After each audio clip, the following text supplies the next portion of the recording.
آج نیب کی ٹیم جو ہے عمران خان صاحب سے اڈیالہ جیل میں تفتیش کرنے کے لیے گئی ہے. ڈیلی بیسس کے اوپر ہر روز گھنٹوں تفتیش جاری رہتی ہے. ایک ہی طرح کے سوالات ہر دفعہ پوچھے جاتے ہیں اور خان صاحب آگے سے جوابات دے دیتے ہیں.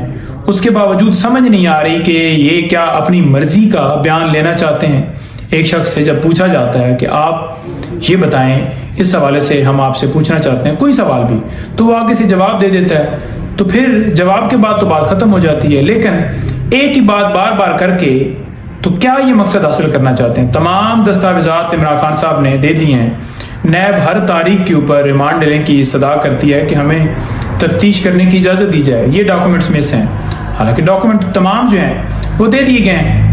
اب لاسٹ ہیئرنگ کے اوپر بھی 4 دن کے لیے تفتیش کی اجازت ملی تھی. کل وہ دن پورا ہو رہا ہے. کل ہم اڈیالہ جیل میں جائیں گے اور وہاں پر اس کیس کی سماعت ہوگی, عمران خان صاحب سے ملاقات بھی ہوگی. اور دوسرے نمبر پر پرسوں کے لیے عمران خان صاحب کو عدالت نے طلب کیا ہوا ہے جوڈیشل کمپلیکس میں پیش کرنے کے احکامات جو ہیں وہ جاری کیے ہوئے ہیں.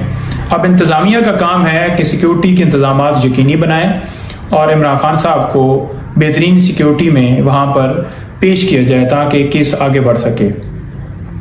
نمبر 3, عمران خان صاحب کے مختلف کیسز اس دن لگے ہوئے ہیں, ڈسٹرکٹ کورٹ کے اندر بھی, جوڈیشل کمپلیکس کے اندر بھی اور دیگر بھی. ساتھ ساتھ یہ بتاؤں کہ عمران خان صاحب کے اور بشر بی بی صاحبہ کے خلاف ایک کیس جو ہے ایک دائر کیا گیا ہے عدت کے دوران نکاح والا. تو وہ پہلے مفتی سعید صاحب کو پلانٹ کیا گیا تھا. اب خاور مانکا صاحب کو جناب زبردستی پہلے ان سے سٹیٹمنٹ دلوائی گئی ہے اور پھر وہ کیس وڈرا کر کے یہ دوبارہ جو ہے ان سے دائر کروایا گیا ہے. تو سیکشن 248 ضابطہ فوجداری اس کے تحت عمران خان صاحب اس کیس سے جو ہے وہ ایکٹ ہو چکے ہیں, بری ہو چکے ہیں. بی بی صاحبہ اس کیس سے بری ہو چکی ہیں. تو دوبارہ انہی گراؤنڈز کے اوپر سیم مدعا لے کر, سیم فیکٹس لے کر, سیم چیزیں لے کر یہ دوبارہ ایک نئے طریقے سے آئے ہیں. وہی وکیل, وہی گواہ, پوری قوم جانتی ہے کہ یہ کیس کس طرح سے جو ہے وہ اس میں لوگ پلانٹ کیے گئے اور لائے گئے اور کون ان کے پیچھے محرکات ہیں. ساری دنیا کو پتہ ہے. جتنی تہمتیں, جتنے الزامات خان صاحب پہ, ان کے گھر والوں پہ, ان کی بہنوں کے اوپر یا کسی کے اوپر بھی یہ لگا لیں, جوڑ لیں کہ شاید خان صاحب کی پاپولیرٹی جو ہے وہ کم ہو جائے گی یا ووٹ نون لیگ کا بڑھ جائے گا یا کسی اور کا بڑھ جائے گا, تو وہ ان کی غلط فہمی ہے.